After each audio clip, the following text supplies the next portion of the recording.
જે બાળક ભણવામાં હોશિયાર ન હોય, ગમે તેટલું પાકું કરતો હોય, પણ પરીક્ષા સામે આવે અને લખવાનું ભૂલાઈ જાય, એવા બાળક માટે જો ગણપતિની પૂજા થાય, એ ગણપતિની પૂજા કરે, એમાં પણ ગમ ગણપતયે નમઃ, આ ભગવાન ગણપતિનો મંત્ર છે, બીજ મંત્ર કહેવાય.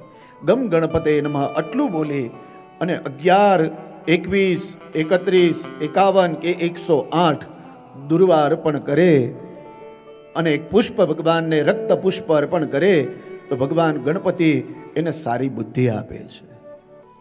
ભગવાન ગણપતિને મોદક અર્પણ કરો તો ભગવાન ગણપતિ ખૂબ રાજી થાય, કારણ કે ભગવાન ગણપતિને મોદક ખૂબ પ્રિય છે. નૈવેદ્યમાં ભગવાન ગણેશજીને મોદક અર્પણ કરવો.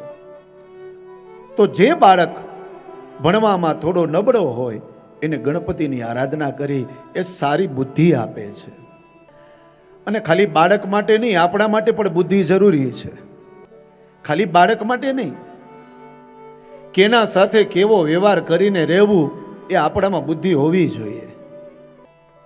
ક્યારેક આપણા ઘરે કોઈ મહેમાન આવ્યું હોય ને, તો આપણો થોડોક નિયમ હોય ને, એને થોડોક સાઈડમાં રાખી દેવો. એવું જરૂરી નથી કે મહેમાન આપણા ઘરે આવે એટલે આપણા જ પ્રમાણે રહીએ.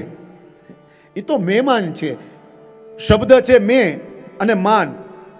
મેં એટલે કે વરસાદ. વરસાદ ક્યારે આવે એનો કોઈ નક્કી નહીં, અને ક્યારે વયું જાય એ નક્કી નહીં. મહેમાનનું એવું જ હોય. એ આવ્યા હોય કેટલા દિવસે? 5 દિવસ, 10 દિવસ, 15 દિવસ, પછી તો એ વયા જવાના છે.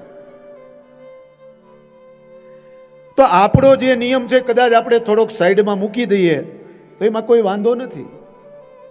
આપણને 8 વાગ્યાને જમી લેવાની ટેવ હોય, તો એ કદાચ 8 વાગે જમી લે એવું જરૂરી નથી.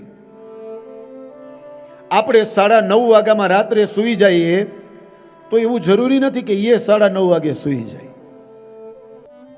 તો આ બધી બુદ્ધિ ભગવાન ગણેશજી આપે કે કોઈ આપણા ઘરે મહેમાન આવ્યું હોય અને કદાચ 10 વાગે કે 11 વાગે કે 12 વાગે સૂવે, તો આપણે એની સાથે બેસવું, વાતચીત કરવી. કેટલા દિવસ હોય? 10 દિવસ, 15 દિવસ, પછી તો એ વયા જવાના છે. તો આપણો વ્યવહાર આપણે એના સાથે કેવી રીતે કરવો, એ આપણામાં બુદ્ધિ હોવી જોઈએ.